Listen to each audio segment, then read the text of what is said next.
Selamat malam, kami dari kelompok 1 ingin mempresentasikan hasil bedah jurnal kami yang berjudul Analisis Tata Kelola Teknologi Informasi Menggunakan Kerangka Kerja COVID-5 pada AMIK JTC Semarang.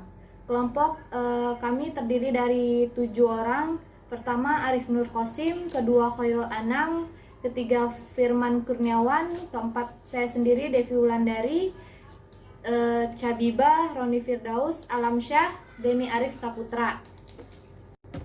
Di sini ada latar belakang perkembangan teknologi informasi konfirmasi yang koorganisasi dalam mencapai tujuan sebagai media pendukung informasi diharuskan untuk mendapat berbaur dalam setiap proses bisnis dari organisasi.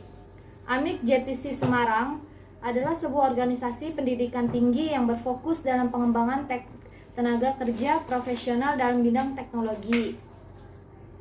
Dalam menjalankan proses bisnis, AMIK JTC Semarang memanfaatkan teknologi informasi dalam mencapai tujuannya, maka dari itu dibutuhkan audit evaluasi untuk memastikan bahwa kebutuhan, kondisi, dan pilihan stakeholder sesuai dengan tujuan organisasi, menetapkan prioritas dalam pengambilan keputusan, dan memantau kinerja berdasarkan tujuan dan arahan. COVID panjangannya Control Objective for Information and Related Technology. COVID merupakan suatu kerangka kerja atau panduan best practice manajemen dan teknologi informasi. Keunggulan COVID-5 yang mengemukakan bahwa mereka telah mengidentifikasi beberapa tantangan yang dihadapi. Model penelitian alternatif, mereka telah mendemonstrasikan bahwa ternyata alternatif model penilaian berdasarkan ISO atau ICE, yaitu COVID-5 memiliki kriteria penelitian yang lebih akurat, konsisten, objektif. Di sini ada dasar teori. Pertama, tata kelola teknologi informasi meliputi budaya-budaya, pengorganisasian, peraturan, dan praktik yang menghasilkan sistem pengawasan dan transportasi. Transparansi dalam pemanfaatan IT. Tata kelola teknologi informasi adalah sebagai dari aktivitas corporative governance yang lebih besar tetapi dengan fokus tersendiri. Tata kelola teknologi informasi adalah sebuah proses di mana organisasi menyelaraskan IT action dengan visi dan misi, mengambil keputusan tepat, siapa memutuskan apa, dan menerapkan sebuah framework, siapa bertanggung jawab tentang apa, sehingga setiap keputusan yang diambil dapat mengembangkan penggunaan IT di organisasi tersebut. Kedua, COVID-5. Pada COVID-5 dilengkapi oleh 5 prinsip dan 7 enablers yang diberikan untuk melengkapi fitur. Pada COVID diperkenalkan unsur Fall-It. Fall-It adalah sebuah perangkat tata kelola yang meliputi prinsip penerimaan dari proses pendukung dengan evaluasi dan seleksi yang memungkinkan investasi ITI dalam bisnis. Saya Deni Arif Saputra, saya akan melanjutkan presentasi dari Devi Wulandari. Ya, menurut COVID, keputusan bisnis yang baik harus didasarkan pada pengetahuan yang berasal dari informasi yang relevan, komprehensif dan tepat waktu yang dapat dihasilkan jika informasi memenuhi kriteria informasi COVID. 5. Menyelarakan antara 5 prinsip yang menggunakan organisasi enterprise untuk membangun sebuah framework tata kelola dan manajemen yang efektif berdasarkan pendekatan holistik dari 7 enabler yang disediakan sehingga dapat mengoptimaliskan investasi bidang teknologi dan informasi sekaligus memberikan keuntungan kepada stakeholder. Pada gambar 1 kita bisa melihat 5 prinsip COVID-5. Ini ada prinsip gambar dari COVID-5. Yang pertama adalah meeting stakeholder needs. Yang kedua, covering the enterprise end-to-end. Yang ketiga, applying a single integrated framework. Keempat, enabling a holistic approach. Yang kelima, starting governance from management. Di sini ada 7 enabler. 1. Prinsip policies and frameworks. 2. Proses. Ketiga, organisasi struktur. 4. Collective activities and behavior. Yang kelima, informasi. Keenam, service enterprise and application. 7. People, skill, and competition. Aktivitas teknologi informasi pada COVID-5 didefinisikan kedua dimensi bisnis utama, yaitu governance dan manajemen. Yang pertama, governance terdiri atas 5 domain dalam proses evaluate, direct, and monitor (EDM). Kedua, manajemen terdiri atas 4 domain utama yang bertanggung jawab pada area plan, build, run, and monitor (PBRM). Domain-domain pada area manajemen COVID-5 merupakan perkembangan dari versi terdahulu dengan perkembangan yang dapat mencakup area yang lebih luas. Saya Habibah ingin melanjutkan presentasi dari Denny Arif Saputra. Di sini bisa disimpulkan bahwa COVID-5 memiliki 2 area kerja utama yang dipisahkan antara manajemen dan governance. Terdapat 5 domain untuk dalam 2 area kerja COVID-5, yaitu Conference of Enterprise IT, Evaluate, Direct, and Monitor. Management of Enterprise IT ada 4. Yang pertama, Plan and Organize. Kedua, Build, Acquire, and Implement. Ketiga, Deliver, Service, and Support. 4, Monitor, Evaluate, and Access. Pada gambar di atas menunjukkan utama pembagian proses yang dibagi antara 2 area, yaitu manajemen dan conference. Proses capability level, pemahaman terhadap status sistem teknologi informasi diperlukan bagi organisasi agar dapat memutuskan tingkat manajemen dan kontrol yang harus diberikan. Oleh karena itu, perusahaan perlu mengetahui apa yang harus diukur dan bagaimana pengukuran tersebut dilakukan, sehingga diperlukan sesuatu tingkat kinerjanya. Perkenalkan, nama saya Roni Firdaus Alamsa. Di sini saya akan melanjutkan presentasi dari saudari Habibah. Di sini ada terdapat 6 level proses tingkatan yang harus dicapai pada setiap proses. Berikutnya ini adalah 6 capability level yang terdapat pada COVID-5. Yang pertama ada level 0, incomplete, tidak dilaksanakan atau sedikit atau tidak ada bukti sistematis atau tujuan proses. Yang kedua ada level 1, performance, telah mencapai tujuan proses. Level 2, managed, diimplementasikan dalam model yang terkelola atau direncanakan, dimonitor, dan disesuaikan dengan produk kerja yang tepat atau dikendalikan dan dipelihara. Yang keempat ada level 3, established, terimplementasi sesuai standar yang ada. Level 4, predictable, yaitu beroperasi sesuai batas yang ditentukan untuk mencapai hasil proses. Yang ke 6, level 5, optimis, terus ditingkatkan untuk memenuhi kondisi terkini yang relevan dan diarahkan pada tujuan bisnis. Selanjutnya ada metode dan mapping. Metode ini penelitian bertujuan untuk mengidentifikasi bagaimana proses TI yang berlangsung di AMIC GTC, apakah sudah berjalan dan terkelola dengan baik, dan juga dilakukan identifikasi terhadap kondisi yang diharapkan di masa mendatang. Di sini ada flowchartnya. Yang pertama yaitu start, terus perumusan masalah, tujuan penelitian, batasan masalah, studi pustaka, studi lapangan, mapping IT proses, wawancara, survei, kuesioner, studi lapangan, data primer, research, business goals. Terus di bawahnya ada IT related goals, analisa capability proses, sertifikasi dan validasi, tahapan rekomendasi, data primer, N. Saya Werwanam, saya akan melanjutkan presentasi dari Roni Firdaus Alamsa. Nah, di sini ada analisis dan rekomendasi. Tahap ini merupakan tahapan perhitungan nilai kapabilitas setiap proses. Penilaian kapabilitas ini didasarkan oleh standar penilaian yang pada COVID-5 Assessment Model. Berikut adalah salah satu contoh penilaian kapabilitas pada proses EDM 1.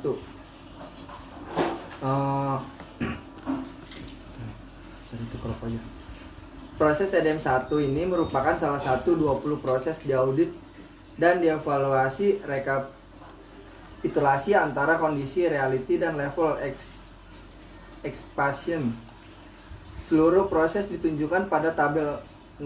Di bawah ini disertai juga perbandingan gap antara proses di audit. Nah, pada tabel ini menunjukkan rata-rata proses pada AMIK berada pada level 1 performa proses. Level ini diartikan bahwa setiap proses sudah didefinisikan dan mencapai tujuannya. Capability level. Nah, di sini ada keterangan dari X0 sampai X4 level yang ada. Dan Y sama dengan jumlah level yang dinilai. Sehingga didapat nilai capability level pada AMIK JTC Semarang pada level 1100 dan level expansion rata-rata pada level 2,30. Didapat gap sebesar 1,30 poin lagi untuk mencapai level yang diharapkan. Dan direkomendasikan yang disampaikan terbagi pada masing-masing level dikarenakan kriteria pencapaian setiap level berbeda-beda. Berikut ini adalah beberapa poin rekomendasi untuk mengatasi gap capability level pada level 1 di AMIK JTC Semarang. Saya Firman Kurniawan akan melanjutkan presentasi dari Koirul Anam. Berikut ini adalah beberapa poin rekomendasi untuk mengatasi gap capability level pada level 1 di AMIK JTC Semarang. A. Pembuatan model pengambilan keputusan terkait TI. Model pengambilan keputusan ini sangat penting agar diketahui individu yang bertanggung jawab pada setiap mengimplementasikan proyek. B. Mengimplementasikan pendekatan review stack gate. Review stack gate ini merupakan sebuah proses yang dapat mengevaluasi dan menilai sesuai tata kelola TI dan sekaligus memberikan panduan tentang faktor-faktor etis terhadap investasi yang sudah dilakukan, apakah investasi tersebut disetujui dan memenuhi persyaratan. Yang C. Dokumentasi pengalokasian sumber daya yang baik. Pengalokasian sumber daya TI, teknologi dan manusia diharapkan mendetail dan spesifikasi dan kemampuan sehingga dapat mempermudah pihak AMIK dalam melakukan pemetaan kondisi sekarang. Pedoman terkait pengamanan data, kontrol dan penjamin integritas data. Yang E. Pemetaan terkait kemampuan TI sekarang. Kondisi lingkungan TI, kemampuan dan layanan yang dapat dibandingkan dengan kondisi yang diinginkan. F. Pembuatan enterprise architecture dan framework sudah terstandarisasi, contoh dengan framework Jackman. G. Bukti inovasi di follow up oleh pihak manajemen sehingga terjadi validasi data dan dapat menjamin keefektifitasan implementasi dan proses tersebut. H. Pengenalan model Rio Militones yang dapat memantau perkembangan pelaksanaan portofolio yang dinilai pada setiap tahapan. I. Pengelompokan inventaris terkait sumber daya manusia pada divisi TI sehingga dapat dibedakan kemampuan dan kompetensi masing-masing individu. Berikut adalah beberapa poin rekomendasi untuk mengatasi gap capability menuju level 2 di AMIK JTC Semarang. 1. Performance Management level 2. A. Identifikasi objek performa dari setiap proses. B. Perencanaan dan pemantauan performa dari proses. C. Performa dari proses disesuaikan dengan perencanaan. Yang D. Terdapat penugasan pada setiap implementasi proses. Yang E. Penyediaan sumber daya dan informasi pendukung pada setiap proses. Yang F. Menyediakan media komunikasi terhadap pihak-pihak yang terlibat. 2. Work Product Management level 2. Yang A. Penerapan dan identifikasi kebutuhan. Yang B. Adanya dokumentasi dan kontrol. Yang C. Review terhadap kesesuaian hasil kerja. Terima kasih kepada teman saya bernama Firman Kurniawan. Ya, di sini saya ingin melanjutkan presentasi Firman Kurniawan. Berikut ini adalah beberapa poin rekomendasi untuk mengatasi capability level menuju level 2 di AMIK JTC Semarang. Yang pertama yaitu pembuatan rentra TI, IT Matters Plan Divisi TI. Yang kedua, pembuatan mekanisme penilaian kapabilitas dan analisis gap terkait layanan dan proses kritikal. Yang ketiga, penyempurnaan portofolio investasi TI Dan yang keempat, penyempurnaan enterprise architecture dengan menggunakan standar yang ada sekaligus melibatkan pihak ketiga.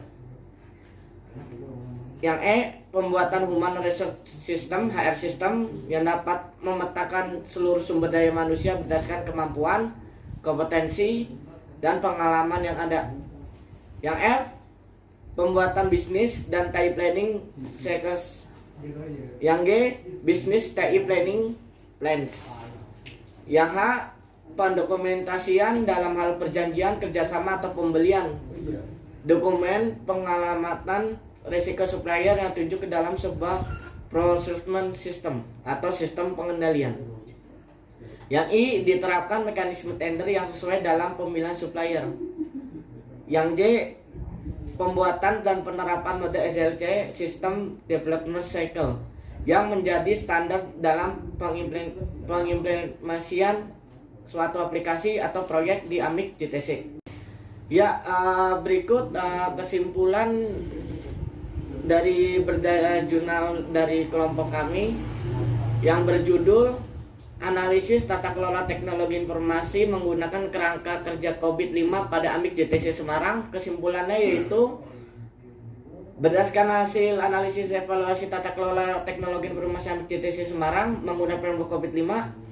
Nah, di sini kami menyimpulkan ada 3 poin. Yang pertama, berdasarkan pemetaan antara tujuan bisnis dan rencana strategis AMIK tahun 2010 sampai 2014 terdapat 20 dari 37 proses yang menjadi fokus utama penelitian. Yang kedua, berdasarkan analisis tata kelola TI di AMIK JTC Semarang, didapat capability level 1 performance yang menyatakan bahwa setiap proses TI di AMIK sudah berjalan dengan baik. Jadi berjalan dengan lancar dan sesuai harapan. Dan kemudian sudah mendapat tujuan yang ingin dicapai. Sedangkan untuk proses di level expectation yang diharapkan pada level 2 manage proses, terdapat 6 proses yang diharapkan mencapai level 3. Poin ketiga, agar dapat mencapai level yang ditarget, maka disusunlah beberapa rekomendasi yang sesuai berdasarkan budaya kerja standar yang ada. Kesimpulannya yang kami dapat yaitu ada 2 poin. Yang pertama, disarankan bagi peneliti untuk mengidentifikasi dokumen-dokumen yang dibutuhkan hendaknya dibahas lebih mendetail, lebih teliti lagi, dan didiskusi dengan pihak-pihak yang terkait agar tidak ada salah penelitian dari proses kerja AMIK JTC. Yang kedua, disarankan untuk poin merekomendasi hendaknya disertai dengan contoh yang terkait, mengimplementasikan yang sudah baik sehingga pihak AMIK tidak mengetahui gambaran dalam melakukan perbaikan proses-proses yang masih mendapat nilai di bawah keinginan. Ya, mungkin sekian dari kelompok kami. Saya Arif Nur Qasim. Terima kasih atas partisipasinya, dan teman-teman terima kasih atas kerjasamanya dalam tugas ini. Kurang lebihnya saya mohon maaf. Wabillahi taufiq wal hidayah. Wassalamualaikum warahmatullahi wabarakatuh.